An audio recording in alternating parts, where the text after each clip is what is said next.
Good morning, ladies and gentlemen, and welcome to the Center for Strategic and International Studies. My name is Mvemba Pezo-Dizolele. I'm a senior fellow and the director of the Africa program here. It's an honor for us to host you, those of you joining us in the room and those of you joining us online. There is Ramadan, there's the Holy Week, there's Sidr, and then there is the annual meetings in Washington, D.C. So this is our twice-a-year pilgrimage that we all do, trekking to Washington to talk about not spiritual matters, but things that matters to the survival of our communities, our societies, our countries. Last year, we partnered with Development Reimagine and hosted a similar convening here proceedings where we discussed how to reduce the private sector debt in Africa, which is a major problem. It always gives me a sense, I think, when we meet to talk about Africa, that we're always asking the North, the global North, to do more, or what they're not doing, point to why they should be doing it. Today, it gives me great pleasure that we will be talking about maximizing the impact of Africa's multilateral financial institutions and what is next for them and the engagement within the spaces that they work in. It gives me pleasure because today we'll be talking about self-determination, how these institutions engage, and where the rest of the world can join them. So whether it's risk premium, whether it's credit rating, and other issues, that's what we'll be discussing today. We have assembled a great panel of expert practitioners, policymakers, financiers, and they will be having the microphone and the space to tell us exactly which direction we're going. The first one will be Tierno Habib Han, who is Chief Executive Officer, Managing Director at Shelter Afrique Development Bank. Then we have Babajide Sodipo, Acting Executive Secretary at the Alliance of African Multilateral Financial Institutions, and then Admasu Tadesse, who is the President and Managing Director at the Trade and Development Bank. The panel will be moderated by Hannah Ryder, who is a colleague here at CSIS, a Senior Associate, non-resident, and CEO of Development Reimagine. Without further ado, Hannah, please welcome, and welcome to all of you, and particularly our panelists.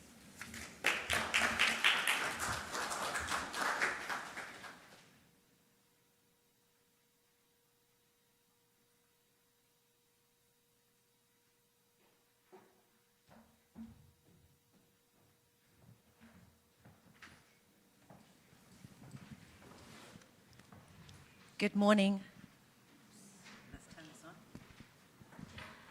Good morning. Let me check. Is this on? Yes. Good morning to all of you here in DC. Thank you very much for joining us.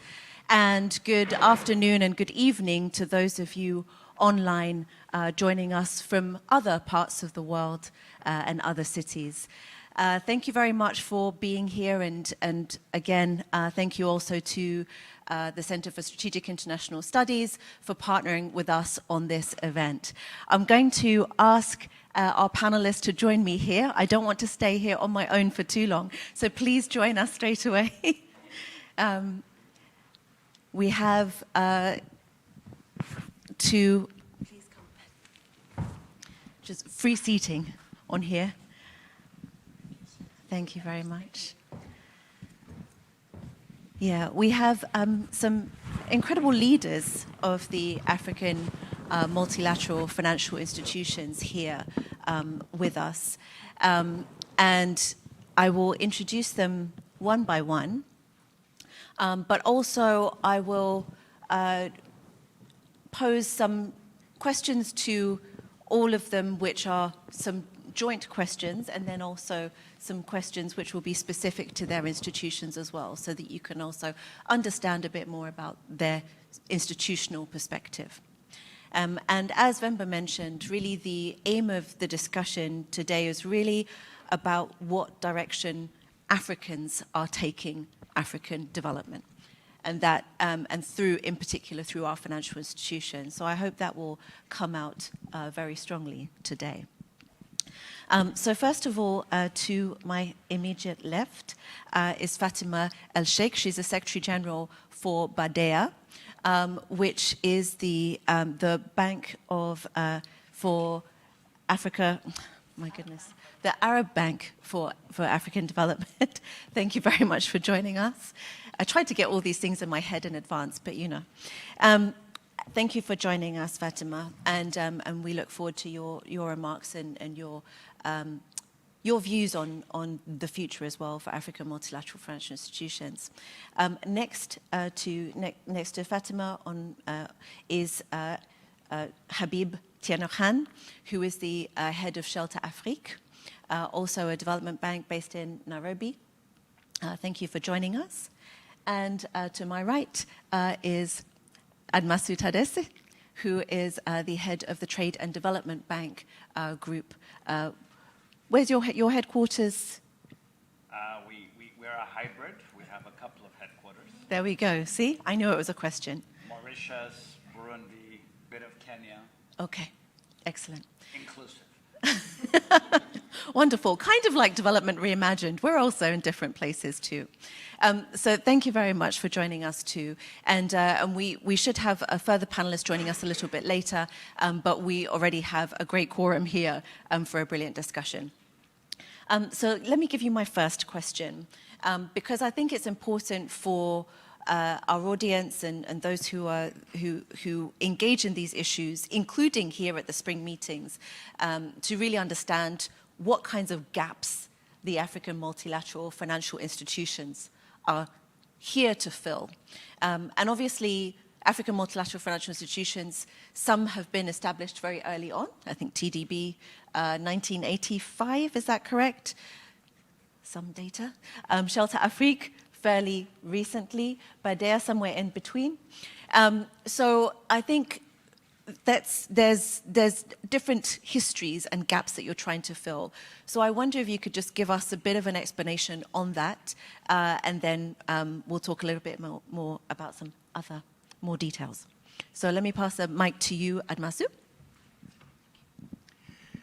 Thank you very much, Hannah. Good morning to everybody. Very happy to be here with my colleagues. The topic of development finance is all about development. And the context of development in Africa, of course, is us coming from a very, very low base in an environment where financial sector is really not very well developed. This was particularly so when we were first set up as institutions.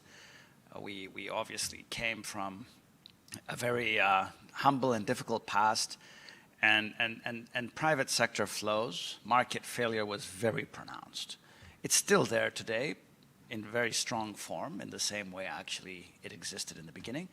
The only difference is our population has multiplied many-fold since we were first established. So in a sense, the imperative is even more. And so we were set up to help facilitate the crowding in of long-term finance. Long-term finance is in many markets all around the world subject to market failure. The private sector at times can come in and purchase bonds issued by a sovereign. They can do 5 years. Sometimes they'll do 10 years. Occasionally you'll see them doing 20, 25 years, but it's a tiny slice of appetite that they have for that kind of funding. And that's just for sovereign risk. And now when you're talking about lending on a dedicated basis to the agricultural sector or to infrastructure or to the African private sector, the risks, of course, are much higher than what would normally be a sovereign risk. And so we are there as intermediaries providing financial services to those role players in an economy, right? So it doesn't exclude the public sector, but it's very much around those asset classes that we need to get off the ground to get development to move. So that's the core thesis. It's always been a core idea in development economics, which was the science and philosophy that underpins our industry. And the rationale is as strong today, if not even more. And it's particularly strong now because we've realized that you can't rely just on global growth anymore to develop. We saw how the Asians pulled themselves out of poverty, right? Dramatic export-led development that had transformative impacts. Africans want to sort of ride the same train, but we may discover that it's not going to be so easy to ride that train. So what we need is we need to grow on the back of our own markets, and we need to get the African economic community going. It's not a new discussion. Ever since, 40, 50 years ago, there was a vision, there was a dream that Africa had, which was to create a big enough economy that creates scale opportunities, efficiency, and also attracts foreign investment on the back of a large marketplace, right? We all know that investors like the scale opportunity, right? You want demand, current demand and future demand. And Africa had it all, but Africa's fragmented. And so there's a very big political job to bring it together. But once that has happened, you need financial institutions who are specialized who can do that. Because if you were to ask, a lot of banks out of Europe or here in North America, financing intra-Africa trade or financing industrial projects or agribusiness projects that involve regional value propositions is not their bread and butter. It's not their forte. For us, it is our forte, right? So we're there to actually help be part of the incentives that enable agglomeration investments, large investments in various sectors with a cross-border mindset to it, right? And that's why our sovereigns created us. That's why they gave us special powers, the immunities and privileges, all the things that the World Bank Group has here. But the reason Africa created a whole stable of specialized African financial institutions is to actually push on specific thrusts that, the rest of the world is not seeing as their priority. So regional economic integration is a very specific African agenda. And you can't expect somebody all the way out east or out west to buy that priority and say that we're going to throw our weight behind it, because it's really not their issue, right? We saw how the Europeans did it. The Europeans got together, created the EU, created specialized EU institutions, and they integrated their markets and created financial institutions to drive that agenda. That is what African institutions like us are trying to do, right? But we're doing it in a very difficult environment. Right, and let's come back to that difficult environment a bit later. But what I've heard from you in terms of the gaps, it's a vision for African development, moving from fragmentation to scale, and also dealing with the kind of, asymmetric information about the African continent and the knowledge of what's required for development. So I think those are three key messages I got from you, Admasu. Habib, I've been corrected that Shelter Afrique is older than TDB. Is that right? Tell us why was Shelter Afrique created, and what gap is it filling? Actually, we don't mind to be said we only even 16 years old, underage, because that gives us a lot of opportunities to to do more. We are actually 42 years old. So we are actually much older than many of our sister institutions that are part of the Alliance of African Multilateral Financial Institutions, AMFI. So we were created in 1982 by the African Development Bank and African nations to really address one critical sector that is really a development sector and really structural sector, which is urban development and housing. As you know, following the independence days, most nations in Africa were pretty young, and the housing crisis hit hard.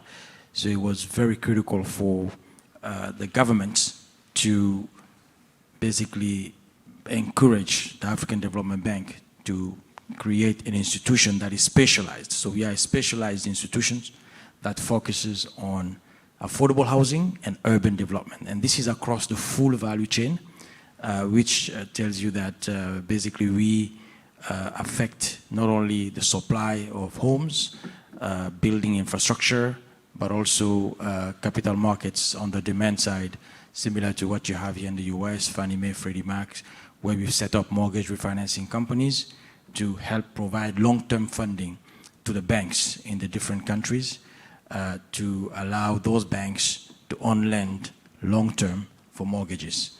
Because as you know, the longer the tenor or the maturity of the mortgages, the more affordable those mortgages and those homes could be. So I guess I took a long time to answer that. We are 42 years old. Do you have any other question for me? Well, Habib, you've answered the gap that you're trying to fill, which is, and I think you said it's both on the supply side in terms of the infrastructure gap in urban environments, and obviously on the continent, urban environments are very important and getting larger and larger every day. But it's also on the demand side of the financial sector deepening in some way, right? Because you're creating new instruments. But in that context, would you say, why was that a specific gap that an African institution had to fill? No, absolutely. And just maybe to take a little step back, yes, I understand why you still think that we're very young and new. That's because we underwent a transformation into a development bank. So Shelter Afrique over the years was only called Shelter Afrique, and the name could be misleading because it sounds like an NGO, but actually we are a development bank. The institution has been always financing banks, developers, so wholesale, and PPPs with government and sovereign, and also setting up specialized funds. So that's why the transformation we did 2 years ago in Algeria at our extraordinary general meeting of shareholders with 44 countries that are shareholders, including the African Development Bank and Africa Re, which is Africa Reinsurance Corporation. We transformed the statutes of the institution to actually become a development bank. So I think from that perspective, you are totally right that we are new in that transformation process. Now, that transformation, linking it to your question, actually allowed us to basically design a strategy which encompasses the full value chain of the housing and urban infrastructure sectors. So the way we do that is through 4 pillars. So we look at funding the supply side, right? So working with large-scale developers, large-scale construction companies, and as you know, that drives job creation as well in the economy. And then we finance banks and financial institutions in general in the local markets to allow access to long-term funding for mortgages and other source of funding for microfinance institutions, for microhousing, etc. And we set up those mortgage refinancing companies, which are FPEX institutions as well, to finance the sector. And then we also finance as a third pillar, PPPs, public-private partnerships, to allow affordable housing to be affordable, and also to work with the governments and government agencies to really drive that large-scale development, and also working to get rid of slums across the continent. So working on urban regeneration, right, which would really help develop city centers where you have slums everywhere, where we can actually, really densify the construction sector in those cities. And then finally, the fourth pillar is really the fund management group, and that touches on what you were just talking about, which is really the inclusion part. Because for us, housing is a basic human need, and it's not only a consumer sort of product, right? It's also a sector that creates jobs across the value chain. So we have 7 thematic areas we're looking at. We look at green, climate, resilience, housing, because floods actually destroy homes and people and families. So we try to make sure that the construction codes in the different countries and the projects we're financing are sustainable. We also finance housing for women, so making sure there's home ownership. In many countries around the world, women still don't have access to home ownership because they don't have the right to own a title. in some of the countries, right? So we work across the enabling environments to fix those kind of gaps and provide funding as well for women-owned enterprises that are in the housing construction value chain through banks. We also look at, sectors like migrants and refugees. In many countries, we have housing problems in many of those countries that are affected by migration, wars, and other refugee situations. So the idea for us is to also create jobs for those populations instead of having those potential migrants cross the Mediterranean every year and die by the hundreds, right, trying to get a better quality of life in Europe. The idea is for us to create jobs on the continent through the housing construction value chain and keep them on the continent so that they don't have to go and die in the Mediterranean. And that we can do that through our specialized funds that we are looking to set up. And finally, diaspora. We in America here, as you know, there are a lot of African diaspora that send remittances on the continent, and we can mobilize those resources to really finance the sector. And the diaspora needs access to housing as well in their countries. So the idea for us is to tap into those $95 billion of diaspora funding coming every year on the continent to really finance the growth of urban development and also housing in Africa. And we've been tapping also into the capital markets, for inclusion and also diversification of our source of funding, and also addressing the actual issues that we're all talking about today, in the sense that African governments, African countries also need to be able to mobilize internal resources, right? And to do that, you need to get access to local currency funding, issue local currency bonds. In Nigeria, we've been issuing, a platform of 250 billion nairas, and we've been setting that up and doing issuances as we go, as needed in the market, and that has been quite successful because it allows us to finance projects in local currency and not take FX risk. Let me stop there. Yeah, thanks, Habib. And I think so. Again, from you, I get that the importance of a sort of very specific sectoral focus for some of the multilateral financial institutions on the continent, but also to the degree that that you can actually create some very specific financial instruments that are related to very specific African problems, but trying to find specific solutions for those, if I can get that. Sort of summarize what you've shared with us. So adding to that list of different roles that African multilateral financial institutions can make. Now, Badea is a bit different, Fatima. You're the Arab Bank for Economic Development in Africa. How do you see your role in terms of complementing the African multilateral financial institutions? What gaps has that bank been filling? Thank you so much. I think we're very pleased to be with you, but we're above all very pleased to be reimagined with the African financial institutions. I think the international financial system remains to be biased to Africa.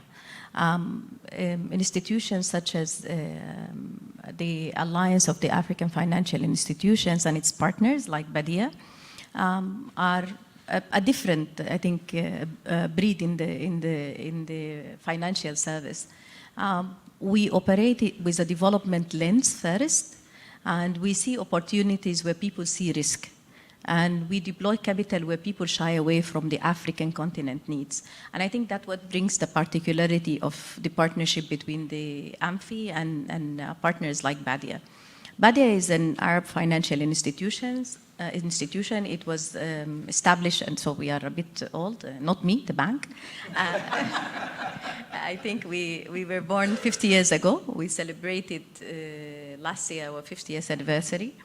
And it was established with a vision of shared prosperity. The shareholders, who are Arab countries, are not a beneficiary to the bank. So it serves only sub-Saharan African countries, the 44 countries. And for a bank like Badea, we would not operate successfully if we don't work with the industry leaders in the continent. So the bank is operationally directly, has a direct operation with the countries and with the institutions, but we also believe in the fact that we don't coexist, we actually co-finance. So we operate with the lead DFIs in trade and finance. We are partners to TDB, we're partners to Sectoral Afrique and to AFC and many of and FREXIM. We are also, in many cases, shareholders as a bank in some of this constituency. With the sense that this will give us leverage in mobilizing additional funding, on targeting our funding to the real need of the continent. And with that, the fact that AMFI has its own niche in terms of the knowledge of the continent, we've successfully managed to reorient capital towards critical agenda items that the continent is struggling with, like the energy issue, like the issue of food security, the issue of trade, and particularly when it comes to trade and industrialization, the demand in the country is high, the demand in the continent is high, but the perceived risk is higher than the operational risk. And I think that's where, when we come as an alliance and a partners to the alliance, we are able to produce a real impact. I'll stop here and I'll be happy to answer further questions. Brilliant. Thank you, Fatima. And I think, you have not only added to what our other panelists have in terms of talking about that vision and also the aspects around trade and industrialization, but I also think you've brought up a new point around the role of the African multilateral financial institutions in terms of challenging, in a sense, just by their very existence and actions, the bias that exists out there in terms of African financing to African development. But you also talked a lot about the role of the alliance, and I want to let's talk a little bit about that as to why work together. At Development Reimagined, it's in our DNA to kind of encourage more collaboration and coordination. It's something we absolutely love to do, especially among African players.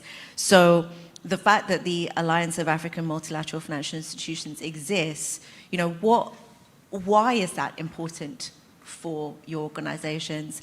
And then I'm going to come to the question around sort of this time as a challenging time, etc. But just since you brought it up, Fatima, let's have a little bit of a talk about that. Admasu first. What does it mean for TDB? Yeah, the industry that we're in has had a lot of collaboration from the onset. You've heard Badia, Fatima make references to working closely with us, having shareholding. The African Development Bank also is the same. So we have been kind of multiplying one another over the years. But we reached a stage recently where we realized that that was happening on an ad hoc basis, and the industry as a whole hadn't yet come together to start addressing key issues that affect the entire community of institutions. And if you look at precedent, at the global level, there is that kind of an alliance. So the global MDBs have a club, if you can call it that, right? So you have the World Bank, of course, as a key one, African Development Bank, the Asian one, the Latin American one. So it's there, and they have all sorts of programs where they actually support one another to be more effective and to strengthen their license as global MDBs. In the African continent, we've not done that a lot, right? We've done it on a bilateral, these days transactional is in fashion, so I'll say on a transactional basis, one-on-one. But we've not done it as an industry, as an organized industry effort. The Europeans have similar clubs that they've created over the years. There was one that's called EDFI, the European Development Finance Institution Club, and they do a lot of co-financing, and they also address common issues that they have. We have an African association of DFIs, but it's not an association of African multilaterals. It's an association of African country-based national development banks. And their issues are very domestic, and they have very different sets of issues. So for us, we realize that the cross-border type African financial institution needed a home, needed an organization that can deal with both the opportunities to do more together, to scale up, to have common initiatives, whether it's joint vehicles to address specific matters, but also to start, ensuring that the global financial architecture, with all of its gaps and flaws, if we might call it that, it's true, they're flaws. We have often been invisible, that's the truth. That's Africa's lot, that's the history we're trying to come out of. And from time to time, you'll see the global financial architecture through its global institutions, its global, formations coming together to make decisions, big decisions that sometimes really ignores the reality of African financial institutions. So for us, as the industry members of AMFI, we realize that if we don't get a bit more organized and ensure that the global financial architecture and the global institutions take us more into account when they make their decisions at a global level. And some of those decisions are very harmful, to be frank, because they don't take into account the realities and the specificities of our situation. And we are sometimes not even adequately recognized as being systemically important institutions, because we're not one country-based institutions. We are, as you've heard Habib say, 40 country. I have 50-something shareholders.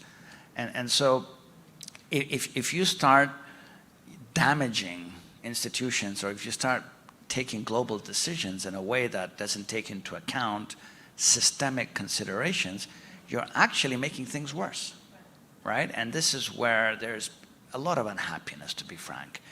A lot of well-meaning global decisions get taken. They do it prima facie, of course, to support and to deal with pressing issues. But those pressing issues have very strong interconnections with the second set of issues that they don't consider, right? So if you were to look at what happened in Eastern Europe, when Eastern Europe came out of a difficult era in the late 80s, the early 90s, there were a lot of issues going on in emerging Eastern Europe. And some issues were being dealt with by the global financial community back in those days. And then they realized that some of the solutions that were considered at a global level were actually harmful at a regional level. And there were actually very wise decisions made back then to reverse on some of the previously considered measures that turned out not to always be optimal. Because you're solving one problem here and you're creating another problem here. Sometimes the second problem is worse than the first problem. So you're actually taking one step up and two steps down. And so this is where we, as an industry, are saying, as usual, we're the last to be consulted. Global decisions on our markets, on our sovereigns, on our neighborhoods are done without consulting us, without asking us even for facts. Assumptions are made, and we know what assumptions are. I don't want to use the colorful language that people often use when they talk about assuming, right? And so they assume all sorts of things, and half of those assumptions are wrong. And then we wake up one day and realize that, oh, the decisions have been made, and you're told now just to be a price taker. And you're saying, all right, I'll be a price taker on certain things that are reasonable. I mean, we all have to be part of solutions, global solutions. We're very much in favor of that. But you see a lot of inconsistencies, rules being thrown out the window, traditions being thrown out the window. Some of these traditions and rules are applied to some, and then when you're an African, multilateral, you're told, you don't quite meet the standard. And you say, well, why don't I meet the standard? I sound like a duck, I walk like a duck, I quack like a duck, but you're telling me I'm not a duck. So what does it take to be a duck? And then they tell you, well, your feathers have to be this and that. So we've gone and we've panel beated our profile. We've got the feathers that people want to see now. So we're aligning, we're accepting the rulings, but it leaves a bitter taste in your mouth, because in the process we have such big roles to fulfill. The agenda is massive. There's shock after shock after shock coming in and destabilizing the grounds that we stand on as Africans, as institutions. And the last thing you need is the responsible global players who are ostensibly doing these things to support Africa are actually doing it in a way that is not adequately considered. And they end up creating systemic risk. And that is really our big disappointment, is we've not been adequately considered in some of these issues that are being addressed at a global level. Sometimes we actually have to remind some of these players that, when the G20, for instance, right after COVID, embarked on a very important initiative to address debt sustainability issues in Africa, which had become problematic, the G20 community got together and said, well, it's not a HIPIC issue, but it's a debt issue that cannot be pushed. We have to pause here. We have to give breathing room for Africa because there's major shocks here going on. And then, of course, some of these initiatives got delayed. There were all sorts of unexpected consequences in the way things were being done, so things got delayed. And then finally, the G20 and everybody else agreed, and they had solutions for some of the countries that really needed special consideration. And then they said to us, you have to be part of the solution. I said, you know what? The day you announced the initiative, before you had a 2-year delay, we were the first to go and restructure. We did everything that you had advocated for in day one. Now 2 years have passed and you're dragging me to the table and you're saying you need to be part of a solution. I'm saying, hello, I already did my part. Am I invisible on this front as well? You're invisible on so many issues. You do good things, and then the good things that you did are not even recognized. And then they come and they say, you have to be part. So your double jeopardy is a language we use in the legal fraternity, right? So you shouldn't be subjected to this kind of unfair treatment. Everybody needs to do their part, but why do you have to do double your part? And then all of a sudden, you start hearing, say, oh, but what you did back then, you were the first mover, you were the first to respond to this issue, and we're going to punish you because you did that. It amounts to that. And you say, but you know what kind of precedent you're creating here? Fast forward a few years, when another problem comes up, what are you telling me to do? You're telling us as an industry, don't cooperate. Don't be the first to come to the solution. Because if you're the first to come to the solution, everybody drags their feet. A few years later, everybody comes along and they do the right thing. You were the first to do the right thing, and they completely neglect and forget what you did. But the reason these things happen is because you're not invited at the table. You're not visible. You have no voice. You find all these closed-door sessions happening where you have no ability to inform and educate. And then that's when the facts are not even in place, and people make assumptions, lots of assumptions that in the end, result in a non-optimized outcome. Right. Okay. So I hear the role of the alliance being one as a sort of, they're internal drivers for the alliance. And for those of you who don't know about when the alliance was launched, it was launched last year on the sidelines of the African Union Summit, the annual African Union Summit. But it's also one in which you're trying to address, so there's internal drivers of kind of working together more intentionally, again, leverage the organizations and what but also there are some external drivers too that kind of address this visibility issue and also and avoid challenges coming from the flawed global financial architecture, as it were. Habib, would you agree with that? Is there anything that you would add to that in terms of the role of the alliance? Look, whenever I'm privileged to share the part of my good brother, Tadesse Masu, he's always inspirational, right? He always makes you think beyond the day-to-day. And that actually makes me think also that perhaps, we should have these discussions more often. And Hannah, I think you can also do a great job there, in the sense that from what I'm hearing, also whenever I listen to Admasu, is that we need to do a better job in communicating some of the things that we do, right? So that's why I'm calling upon you as well, Anna, right? Because I think there's a lot of things that we do on the ground, and we push and we take risk, right? In very difficult markets. And it doesn't get talked about so much.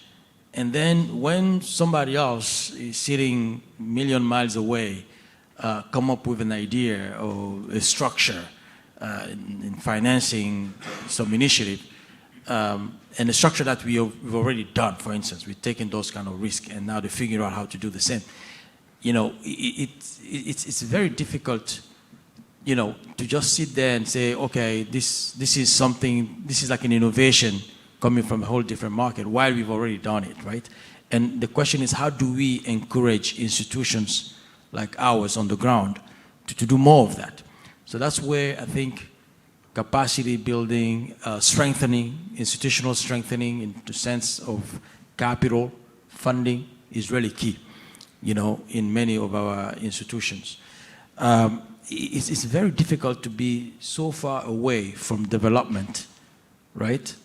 And believe that you can have the impact that we want. When we looked at Europe after World War II, right?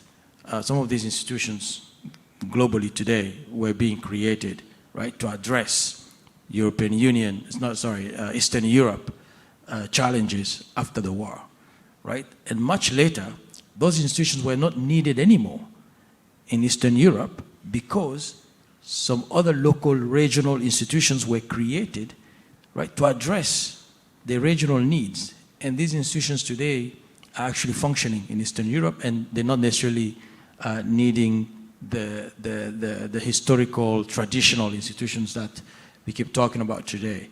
So I think we need to get to that same sort of result, where some of these interventions that have been there for years can mature and now be transitioned to institutions that are on the ground, that are doing this on a daily basis, and have those institutions be taken into account in the global financial architecture and discussions.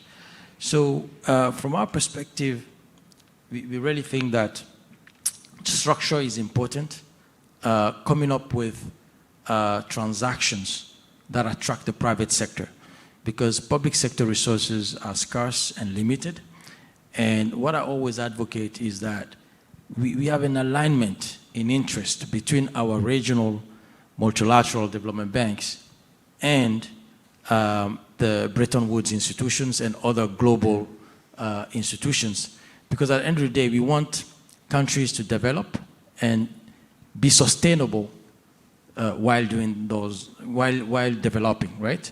So the way we do that is by going to the capital markets, leveraging our capital, and issuing bonds and financing, and then on lending to the different markets.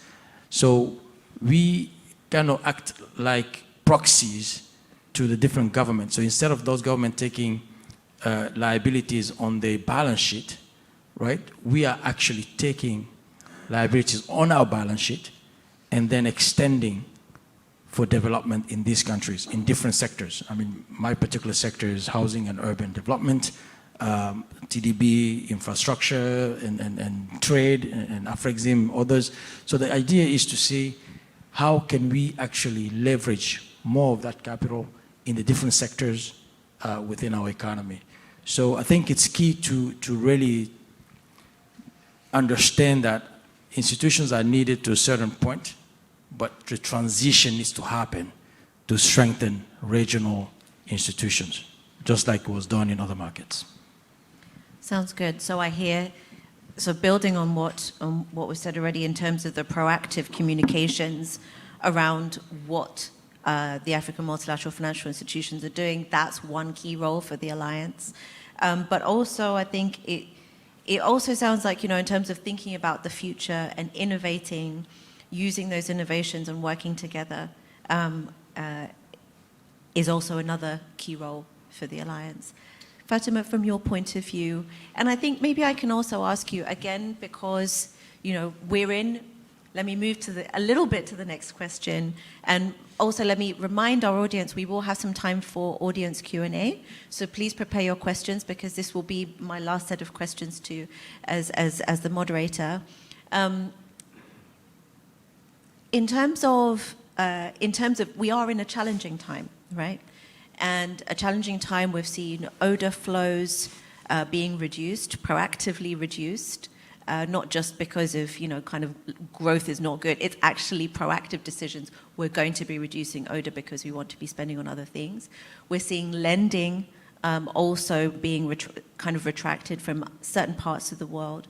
And also we have a lot of uncertainty created, again, proactively created through dealing with different types of trade tariffs and so on.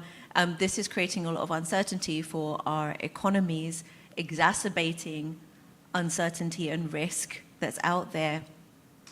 What kind of role do you see the African multilateral financial institutions and even the alliance itself playing at this point? And also from, again, as an Arab bank supporting the continent, what kind of role can you play? Yeah, thank you so much. I think the biggest challenge ahead of us is, in this time of global anxiety, is the growing financing demand in the continent. And I think the alliance is not a mere merger for branding. We don't look at it as this way. We look at it as a genuine commitment to shape the global policy with a common voice. And that's why we see, as a bank that is specialized in financing development in Africa, the alliance gives us a first-hand access to the policy position of the continent, but also the policy position from the continent itself. So we are able to shape our future offers in terms of what BADIA can bring to the table.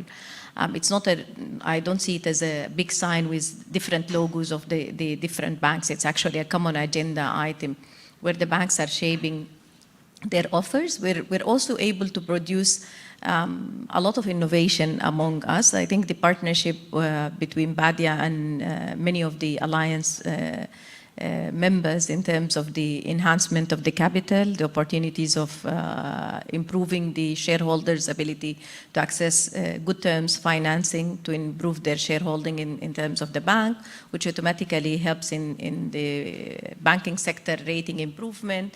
Ultimately, the pricing of the financing and lending will improve, and that's one particular area. But the critical area that we saw as BADIA with the alliance is what we launched last year on the mid-year summit during the African Union in Ghana, under the championship of Ghana, who is the lead, the presidency of Ghana are leading the financial institution champion, and the fact that we were able to launch the Arab Africa Financial Consortium. And why did we see the Arab Africa Financial Consortium as a new leverage to the capital opportunities in the continent? The fact that the Arab countries launched in 2023 a common pledge of 50 billion to be invested in accelerating financing development and the SDGs in the continent, needed a real, beyond the pledge, to transform it into an action. And to transform it into an action, BADIA was tasked with the first runner job, but that first runner job won't be realized without the alliance. And I think that's where the partnership with the alliance, the partnership with the African Development Bank, is able to help us build a success story that we see beyond the success of what BADIA has achieved as a AAA rated bank that is operational in the continent with a very recognized successes in terms of infrastructure, trade, and human capital investment, but towards a shared vision of a common position from the financial institutions, whether they are of African origin or African business line like us. We are not, even though we are an Arab country, Arab countries capital, we are still specialized. Our shareholders cannot access our capital. So it's only specifically for the sub-Saharan continent. And I think our recent offer that was shaped by what we got from the alliance of the next 5-year lending of 18.3 billion, which dedicated a specific component for trade, a specific component for infrastructure that are privately executed, but a specific allocation for the enhancement of the DFIs and development banks, capital, and access to, I would say, improved market condition, leveraging on Badia's rating. So the story is to be crafted. It's a longer journey. We see a lot of challenges ahead of us, but we see a common will. And I think that's what the Alliance offers, and we're happy to be part of that offer. Brilliant. Thank you, Fatima. And I think, obviously there's, a lot of a vision behind that in terms of seeing African development as helpful also for Arab development, and that's why that also works together. Let me put that final question in terms of the challenges to you, Habib. This is a challenging environment that we're in. Is it? I don't know whether it's more challenging in terms of your history than before. But what do you think? What is next for the African multilateral financial institutions in this environment? Let's even come back to the point that Mvemba was making earlier on around self-determination. What does that mean for the African multilateral financial institutions in this context? I would summarize it in 2 words. It's financial sovereignty, right? I think at the end of the day, African multilaterals and African countries need to be able to be sustainable and generate their own growth and push for development within their own countries and regions. And to do that, this is part of the reason why we set up this Alliance of African Multilateral Financial Institutions, the AMFI. We have today 10 institutions. When we started, we were probably 5 or 6, 7. This is only a year ago. So we just celebrated the 1-year anniversary on the sidelines of the African Union Heads of States Summit in Addis Ababa. So the idea for these 10 institutions today, and it's still growing, by the way, is to say, look, we can really bring our resources together and, share our experiences and our specializations in the different areas to really drive growth in our economies. We all have skills and special experiences and track record in different sectors, and we can put our capital together. Some of us, for instance, can take early on risk, like ourselves, Shelter Afrique, where we finance developers, and we've been doing this for 42 years. So it's a very risky business, right, to finance something from scratch. Basically, we believing with trusting a developer to put a structure and build large-scale housing for affordable housing and urban development in many of these IDA countries, actually. So very fragile states in Africa.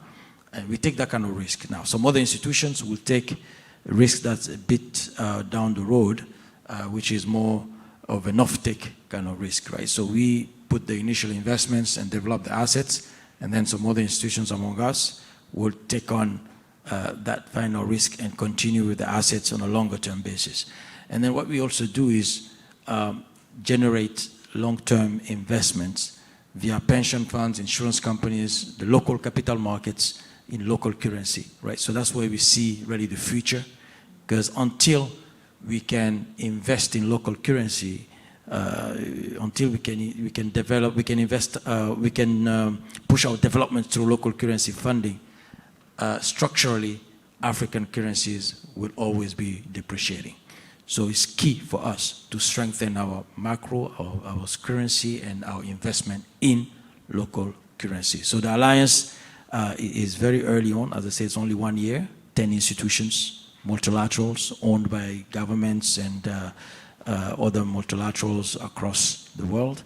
And the idea for us is really to partner with institutions like Badia and others to do more, right? And drive development, like I said, go beyond what happened right after World War II. Thanks.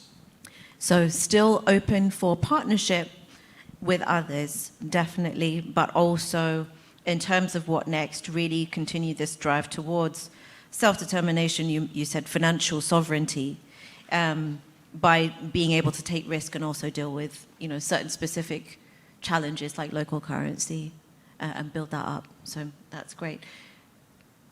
Over to you for the last word before the audience gets to ask their questions.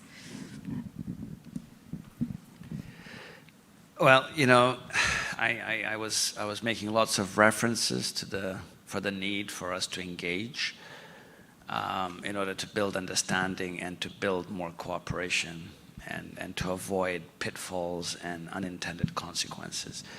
In the African context, we do very well because the ecosystem within Africa is fully reflected in our own architecture. So even when we're dealing with currency issues, we will issue local currency bonds. We will go and invest in capital markets. We will build exchanges. We'll do many things to strengthen the financial sector, because I think we know that for any developing society, if you don't build your financial sector and your financial institutions, your capital markets, you're not going anywhere. So that is actually the sovereignty issue. It's not political sovereignty, it's practical sovereignty. You have to build your own financial markets, right? Otherwise, you can't rely on 100% on the financial markets of others, right? You can rely on them to some extent, but not 100%. And nobody would want to see that, even those who encourage you to list your instruments in the London Exchange or here in the US. It's supposed to be supplementary. It's not to replace what you should develop in your own home jurisdiction. I think the key next steps for our association or alliance, so to speak, is to continue communicating, engaging, and informing, because what we have discovered is there really isn't enough understanding outside of Africa of what we do, why we were created, and also our conduct and our character, right? Because sometimes there's misunderstanding of that, and sometimes judgment is passed because somehow you're perceived as doing one or two things that some may not see as being very positive. But it's okay. I mean, mistakes happen. Things do go wrong. There's no perfection out there, right?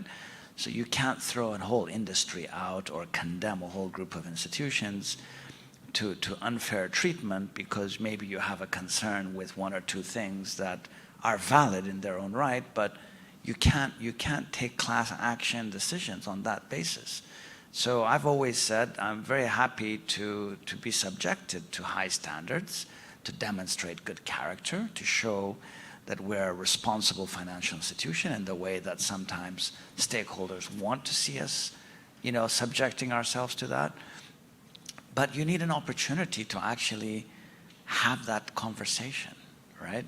You don't want somebody very far away looking at you and maybe reacting to one or two small things that may have happened. Maybe it could be a big thing that happened in one segment of the continent. But I mean, again, you don't condemn an entire industry because one or two mistakes happened, right? And so this is why for us being here in Washington is important, because as much as we have to build our own financial markets in Africa, we need global partnerships. We need partnerships with the US, we need it with the Europeans, we need it with the Asians, we need it with the Arab world. And so for us, we have to also build bridges, and we need to make sure that we're being understood, not being misunderstood, and also build confidence so that some of that supplementary funds can come through to us. Because, I always like to be very frank. As much as I'm African, I need the rest of the world, because we don't have enough savings in Africa. We don't have enough capital. And so we do need to put a credible profile across the rest of the world so that the world can invest in us and finance through us. Yesterday, I had a very interesting conversation with one of the leaders of the biggest the biggest bank in the United States.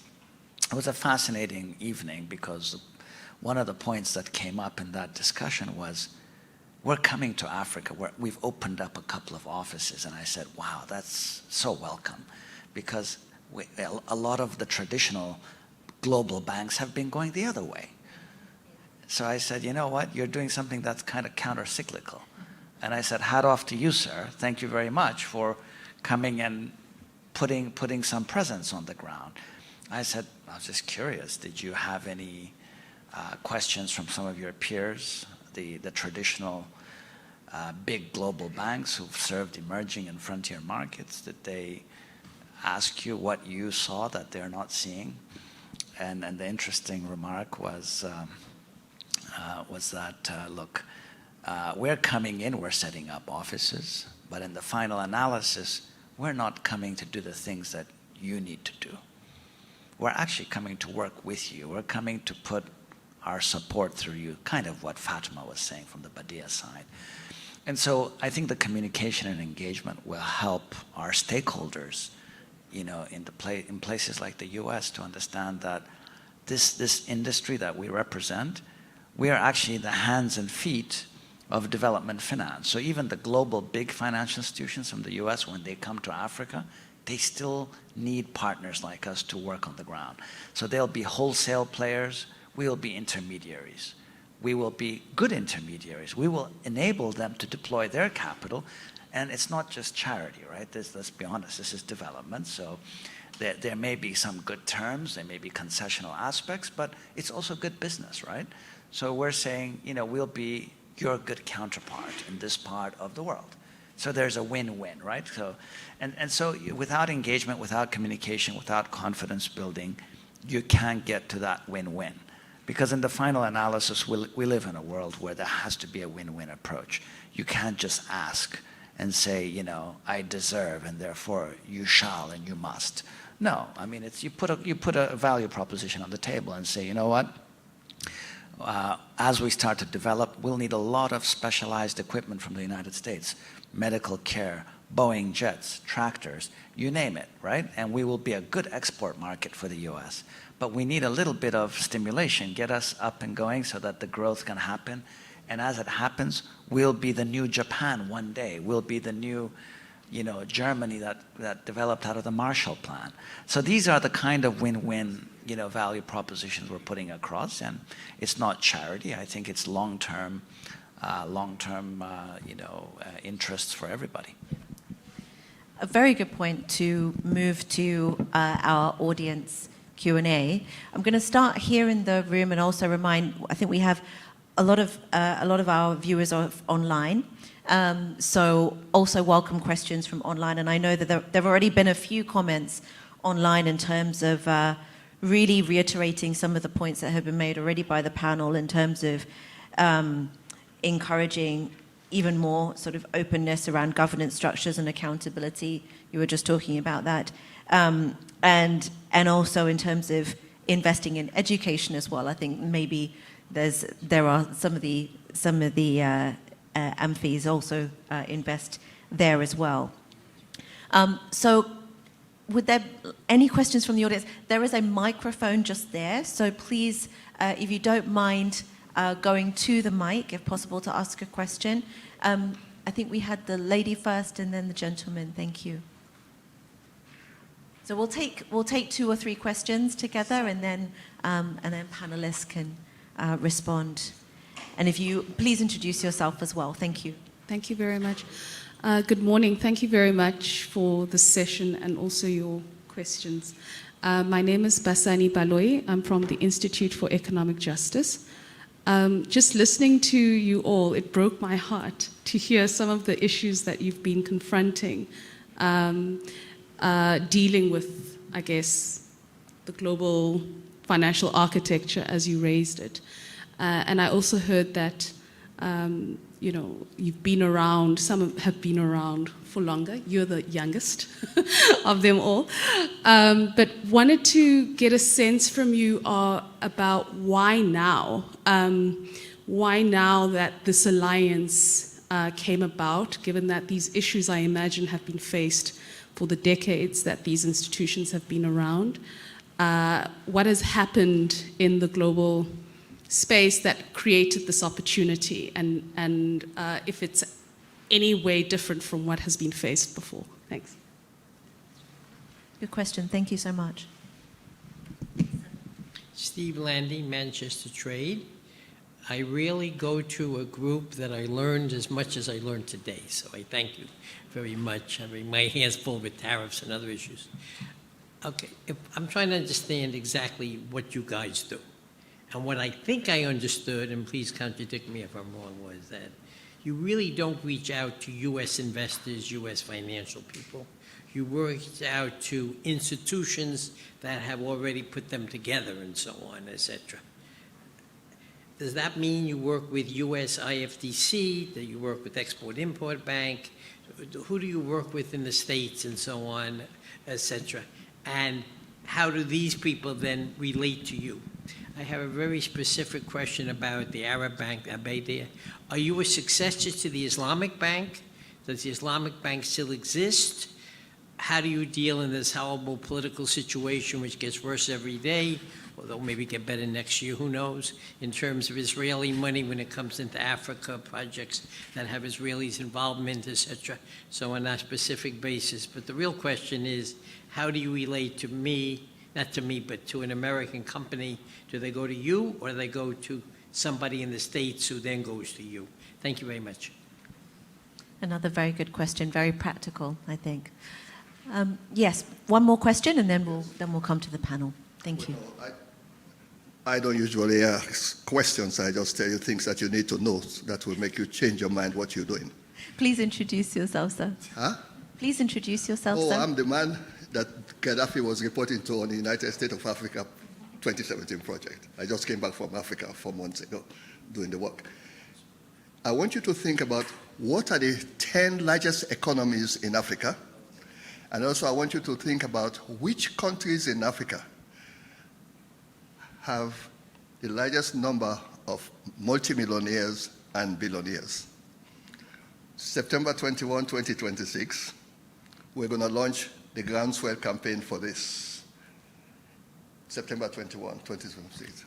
By 9 to 15-year-old young girls, we say, Federation now to hell with African Union Agenda 2063.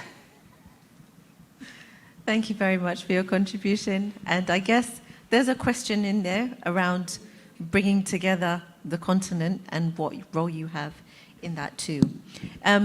Okay, let's go to the panel. Admasu, you want to kick off?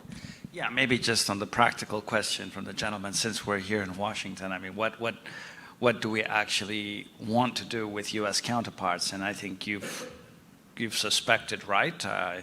The U.S. EXIMs of this world, the U.S. DFCs of this world, Citibank, JP Morgan, and then a whole host of institutional investors here who buy African paper when we come and issue bonds.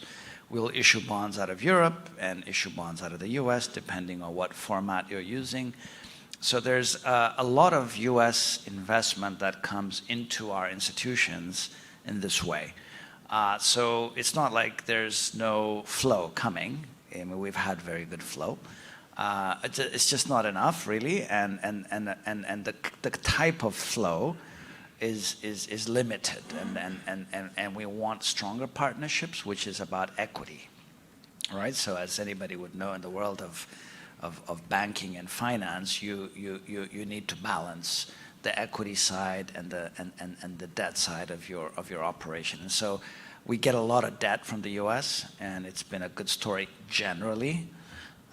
You do have periods of uncertainty where appetite will dissipate, and then all of a sudden, access to markets close.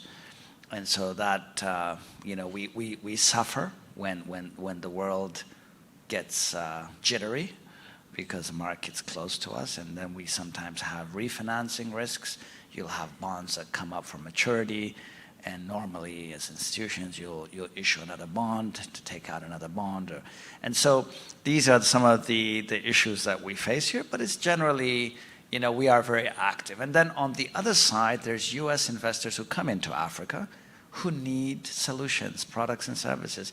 And Citibanks and other American banks are limited in terms of what they can do in Africa, right? They are present, they do a lot with us in Africa, but they wouldn't easily provide, specific financing solutions to US investors who are building enterprises in Africa, or US suppliers from here who want to export into Africa and they need a counterpart on the African side because of the risk issues, right? So that's how trade finance works. You have a bank on both sides of the transaction. You have the supplier, you have the buyer.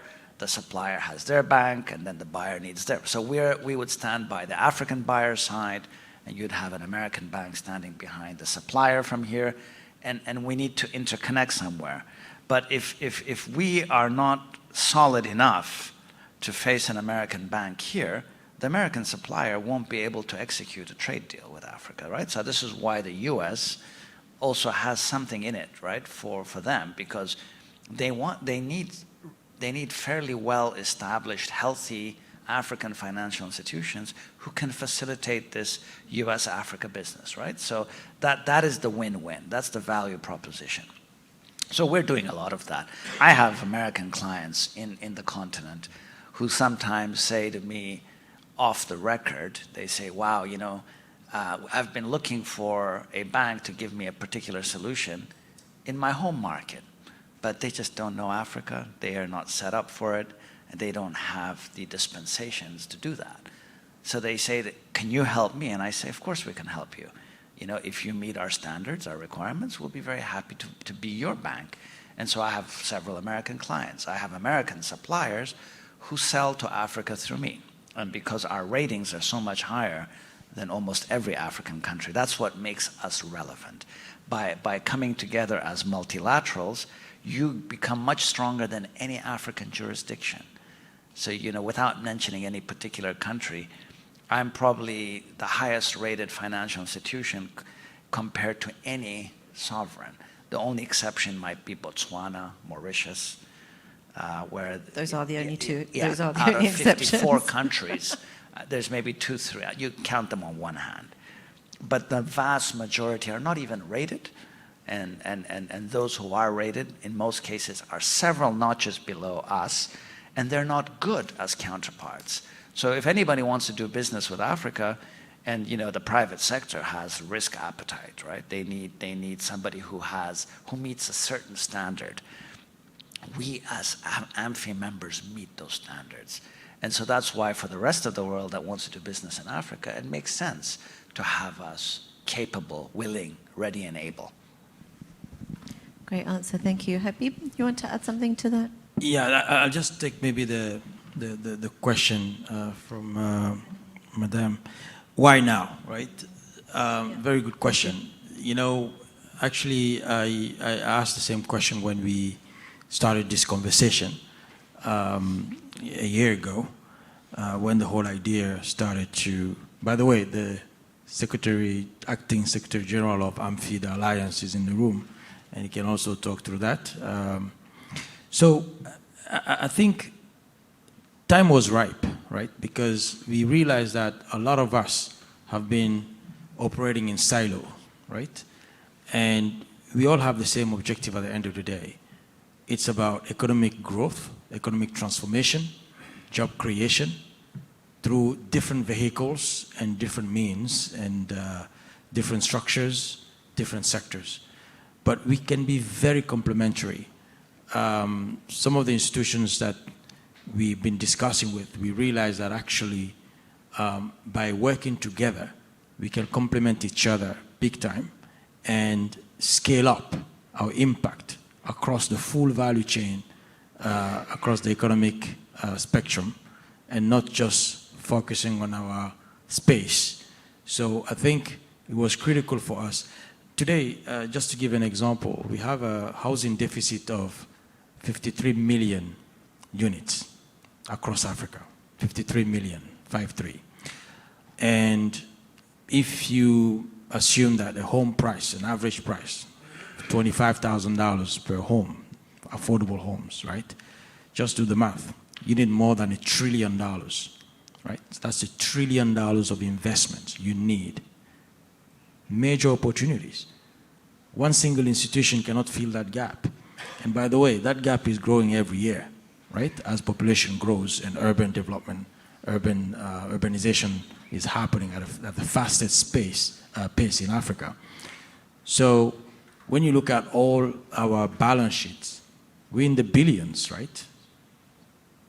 Here you have one particular sector that needs $1 trillion plus. So without coming together and leveraging our capital multiple times via capital markets, there's no way we can achieve our sustainable development goals. So I think the time was ripe, and I think also there was alignment among the leaders of the AMFI, of the Alliance. I think we all basically went through the same sort of experiences, and we saw that this was key for us to come together and achieve this greater goal. Brilliant. Fatima? Thank you. If I can start just by adding to why now. I think the life has not been normal after the COVID crisis. We went through multiple shocks afterwards, and I think that called for a specific response from anybody who's actually genuine about achieving the sustainable development goal or realizing even human development. So the need for a common policy position was there always, but now having it into a more mature and more structured is a very critical timing. The fact that the Addis Ababa Agenda Action for Financing Development was born in Africa actually puts a heavier weight in terms of the African financial institutions to look at opportunities for private sector financing, trade financing, and different new approach and structure. The fact that there is a presidency of the G20, this round from Africa, I think is another critical reality that we cannot ignore. So we're looking at a new Africa, a new era with a new demand and a growing useful nation that requires additional opportunities to ensure that there is Africa is part of the global growth and global prosperity and global stability. When it comes to Badia is part of a 10, I would say, a member of 10 Arab countries constituencies. They are different financial institutions. They are called the Arab Coordination Group. We are complementary to the Islamic Development Bank, so it's a partner institution, a sister institution, but we're not a replacement. Badia was born almost the same year. And the difference between the Badia and is that we are only Arab shareholding. Islamic Development Bank has Arab, non-Arab, including African constituency. So we are sister agencies. We work together, we collaborate together, but we are an independent bank.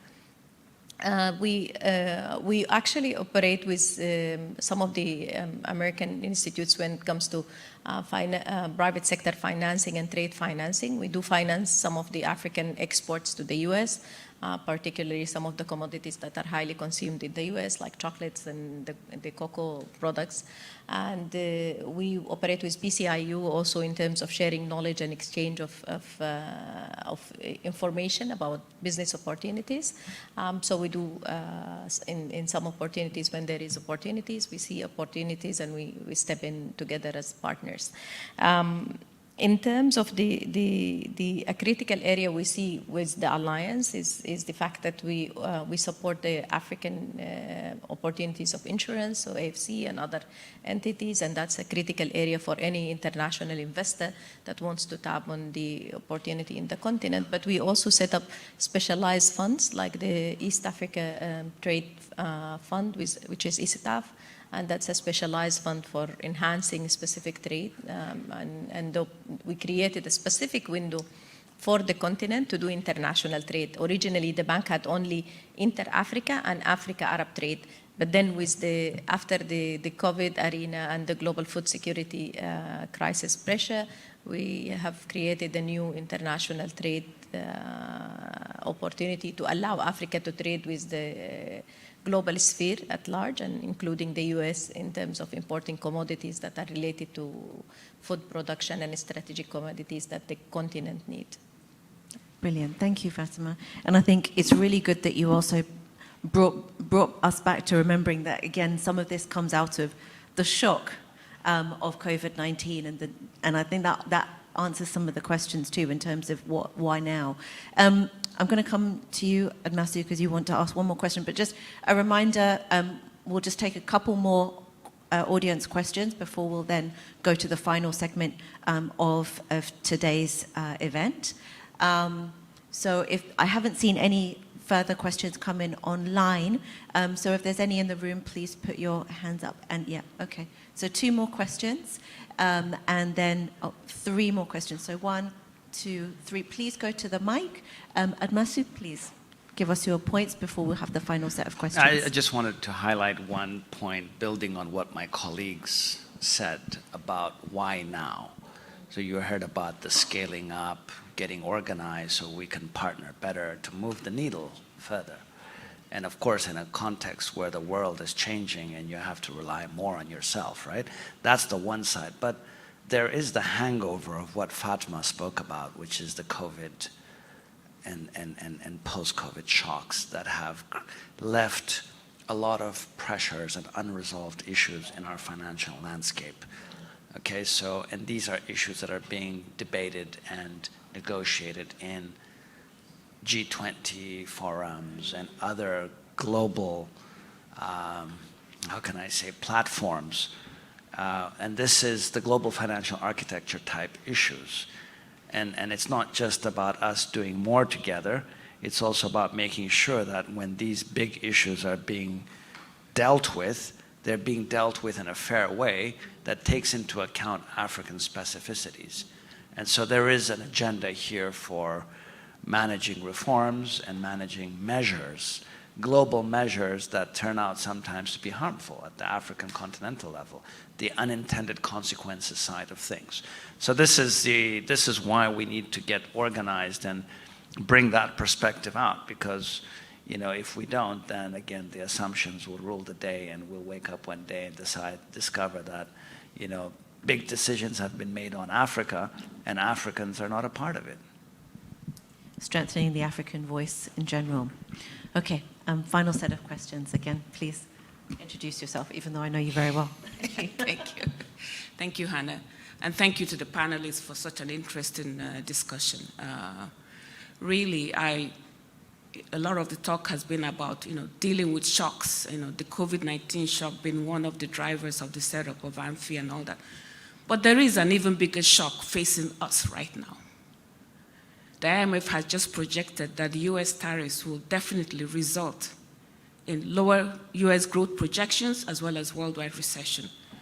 So, and I didn't hear any of the panelists mention that fact, because that is a pressing imperative that MFIs need to deal with right now. And I'm just wondering, how can AMFI come in and deal with this? Because of course, the domino effect of this, starting from how it will impact the industrialized economies to emerging economies such as, within which you operate, a lot of these you operate in emerging economies in Africa. We need to really begin to look at it. So is the AMFI dealing with past shocks, present shocks, as well as future shocks, one of which is facing us right now? Thank you. Thank you. Great question. Please, 2 more. Hi, thank you all for your insights today. My name is Mridhu from the Climate Policy Initiative, and I'm also representing the Finance and Common Innovation Lab. We target smaller PDBs and NDBs, so I wanted to touch a little bit on the point that was mentioned before, that the Alliance benefits from usually stronger credit ratings and just generally a stronger position within the global financial sector, and what the ambitions are of the Alliance to leverage that to support NDBs in delivering results at the country level and working with national development banks to increase capacity across all levels of development banking in Africa. Thank you so much. Great question also. And last but not least. Thank you, everybody. Maybe also to touch on colleague here. This is maybe to start with TDB and then to everybody. Based on also a question on credit ratings. So my name is Joe Gorowski. I'm with the United States Department of Agriculture, Trade Finance. We're actually another institution that partners with TDB.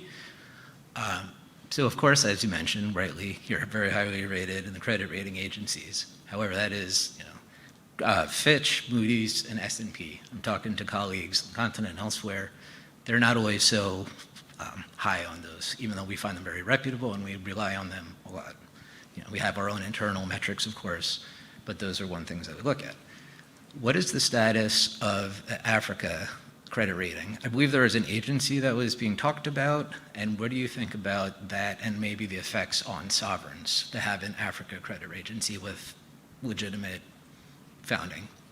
Thanks. Brilliant. Great set of last questions. I'm going to ask you all to be a little brief so that we can move to the next segment of this event on time. But they are some brilliant questions, so please let's make sure we answer them in depth. I'm going to ask Fatima to speak first, and then Habib, and finish with you, Admasu. Thank you. I think you've just, in terms of the new tariff and the IMF projection, I think it's not a shock. I think it's anticipated with the global policy change that we've witnessed during the course of this year. And I think some sort of resilience has emerged within the group itself and within the partners of the group, but within the continent at large. So I think we'll go back to the drawing board and try to come up with a specific policy solution from the context. And as mentioned, the SG of the network is here with us. So we will hope that we will come with something solid and concrete offer before, but we are also part of the dialogue of the G20. The African Union is leading a consultation with the financial institution, and we were the AMFI and its observers like Badia. We were born within the African Union leadership. So I think with that we have a louder voice to reach to the G20 in terms of accessibility there, if that's more specific and accurate. When it comes to the National Development Bank, we do operate with them directly as partners, but we also see a great momentum of looking at how we can enhance their ability to access capital and their ability to improve their rating so that they are able to survive different soaring debt levels in the countries, because that's also another area of constraint for the NDBs. Credit rating, I'll leave it to Adamaso maybe and the credit rating agency. We've been part of the initial dialogue around that. I think there is a longer story, but I'll leave it to Adamaso there. Thank you. Habib, over to you. Yeah, actually, I was going to jump on that point as well. In terms of the African Credit Rating Agency, on the sidelines of the African Union Heads of State Summit last February in Addis Ababa, there was an official launch, actually, of that initiative, and we believe that it's important to actually pay attention to such an agency, because the way basically African institutions and African countries are being assessed from a rating perspective is believed not to be 100% reflective of the realities on the ground. Okay, just one simple example. When you look at the mining sector in many of these countries, just think about it for 1 second. You have a country with rich minerals underground, major resources not being tapped or exploited yet. And on the left side, you look at an institution, you look at a mining company, right? A company. So that mining company holds licenses to basically exploit some resources in some of the countries, right? That hold those resources. Now, comparing these two entities, you have a company and a country, right? Having access to the same resources. Now, the company rating would reflect the potential resources they can generate actually from the licenses they hold. I mean, this is from my past experience that I'm bringing this comparison here. I used to work for Goldman Sachs in New York. So I've seen the disconnect between the way they're assessing, the credit rating agencies are assessing a mining company that holds licenses to operate resources, and a country that actually sitting on those resources that are not accounted for basically in the potential to generate income and revenues for the country, right? So as long as the mining company, right, holds those licenses, that mining company valuation on the stock market, in the capital market, and everything else is reflecting the value of the resources they hold through the licenses, resources that actually belong to a particular country. And that country is not benefiting from the rating or the credit quality that could be generated from sitting on so much resources. So just look at that disconnect. So I think that's where more thinking needs to happen in that space of credit rating, to really look at the specificities of many of these countries that are actually very much resource rich, but the rating is not reflective of that, as an example. Great, thank you very much. A really good example. Finally. Maybe just to help you manage time, the lady from FIX, the lab that you spoke about, could I suggest we have a chat afterwards? I think we have some ideas that we can chip in. And I think the gentleman on ratings on the agricultural side, I think we can give you some specific feedback on the questions that you raised. I'm just trying to, there you are, yeah. Goodman, Dr. Goodman Chakanyuka is our executive for credit risk. So I think he will have a lot to offer by way of updates. A dynamic conversation can happen outside, I think.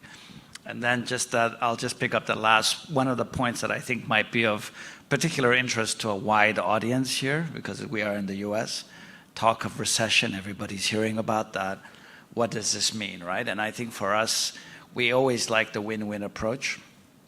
We understand the concerns here in the US around the big imbalances on the trade front, right? That's what's driving all of these measures.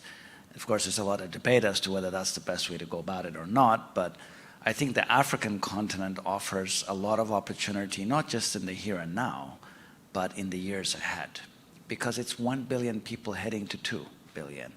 And even though the US is a big country and a big economy, 350 or so million, 2 billion is big, right? So you can't ignore 2 billion. And if you look at the future with the demographics and all of that, Europe is not growing. Here it's moderate growth.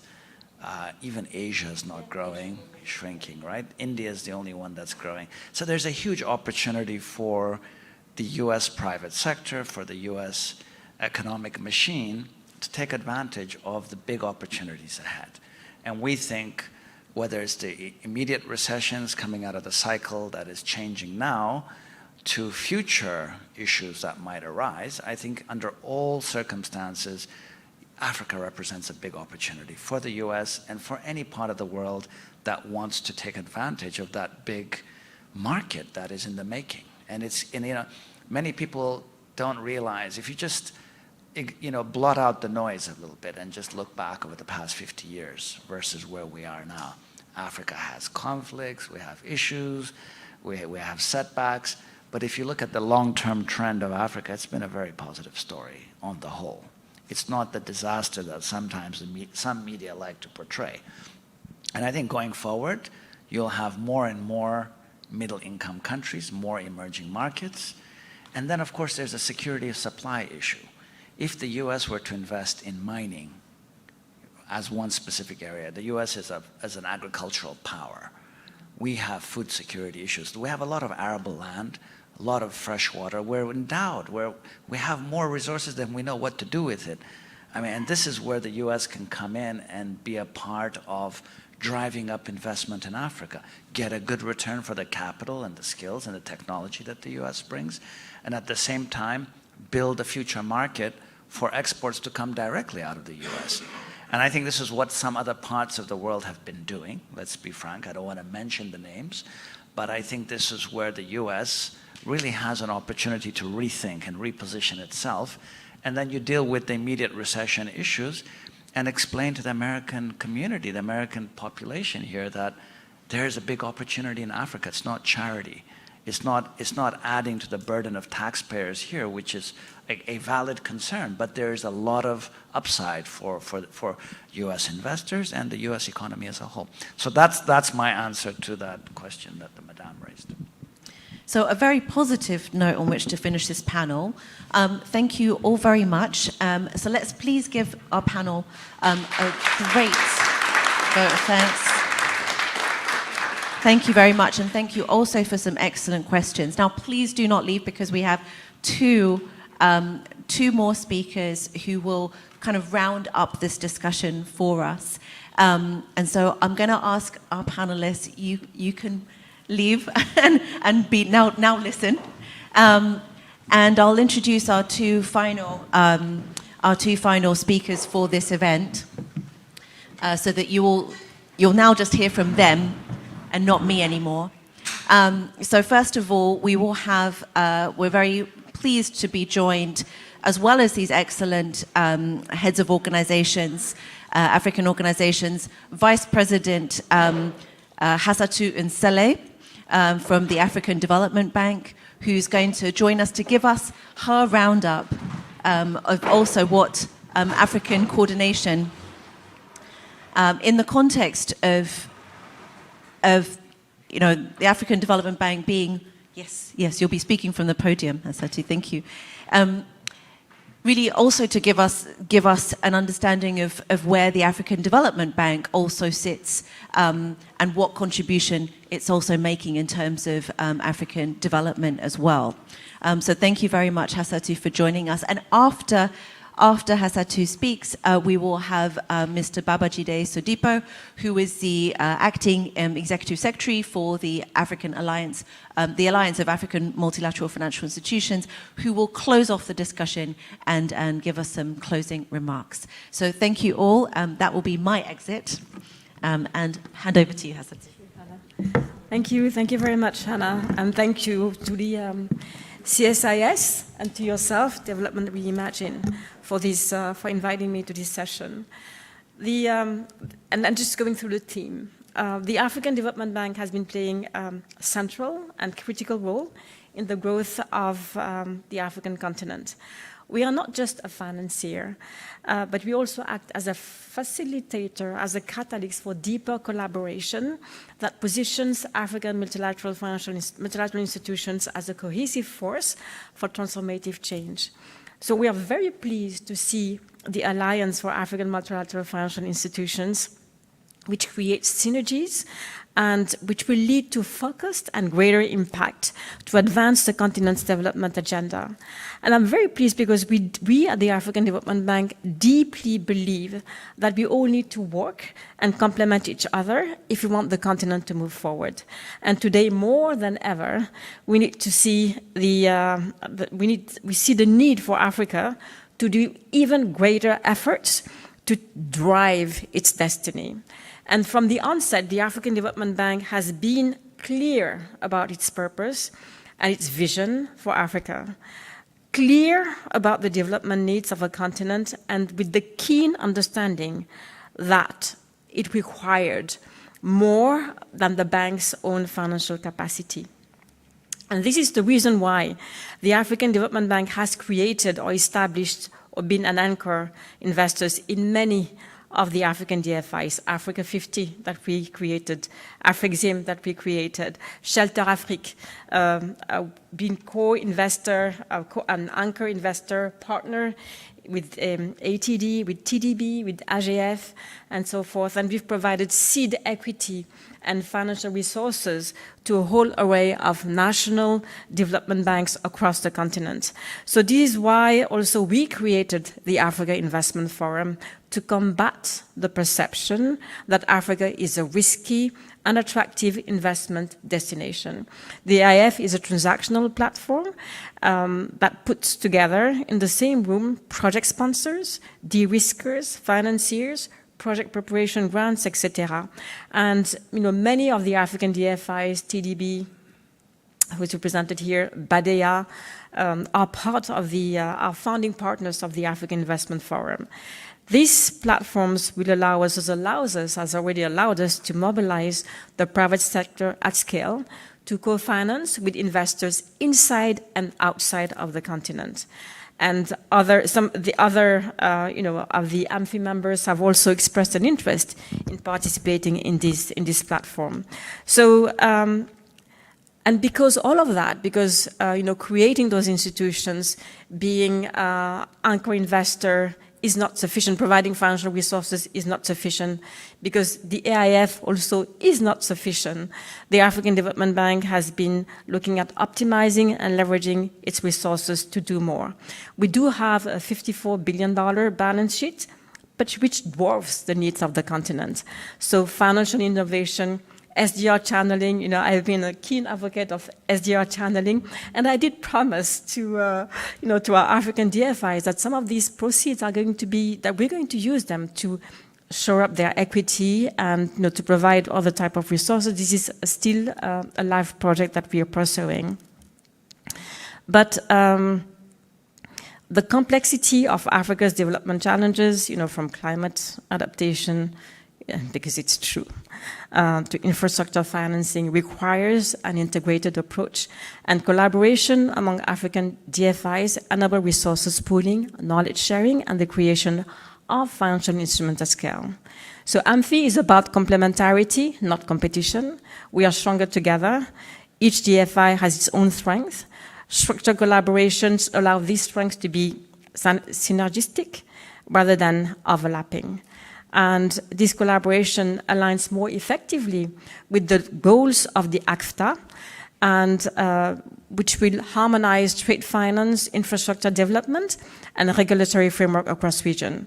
And this is extremely, extremely relevant in the current context. So, as a Pan-African anchor institution, the African Development Bank, with its AAA rating, deep country presence, and shareholders base, is uniquely positioned to work and convene structured collaboration among DFIs, which we're doing already. We are committed to doing more, much more with DFIs, because it is through African DFIs as well that we will be able to fully realize our mandate for the African continent. And one thing that Habib talked about, which is local currency capital markets. I mean, to me, it's absolutely key. When I started my career more than 20, 25 years ago, I used to hear, oh yes, local currency capital markets, Africa, it's very important. But it's long, it's too long. We need to find solution right now. And I can assure you that if 25 years ago we had paid attention or invested in the development of local currency capital markets, will be so far away. Today, at the G20, the discussions are about, okay, we need to mobilize private sector at scale for emerging economies, but there is an issue, there is an FX issues. Let's look at, what are the hedging solutions, etc. But the thing is, the solution, it's local currency capital markets. So this is something that we really need to drive as a group. The Europeans go to their markets; they don't go elsewhere. The Americans go to their market. Africa needs to look at its own market, because basically, in some of the years, the FX, the dollar borrowings that some of the countries did, put them at that distress. When you have your local currency that is, you have devaluation of 30%, it has an impact on your debt burden. So this is something that we really need to be looking at. So this is in a nutshell what I want to talk about. And I do believe in the AMFI, and I think that this is a start of a much more cohesive response to Africa development challenges. Thank you.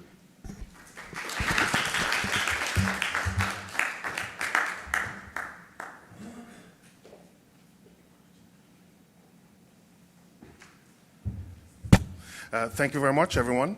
I think I have the easiest job this morning because my primary job is to, first of all, say thank you. I would certainly like to thank our very gracious host, the Center for Strategic and International Studies. It will have been very difficult to have this conversation on the road there.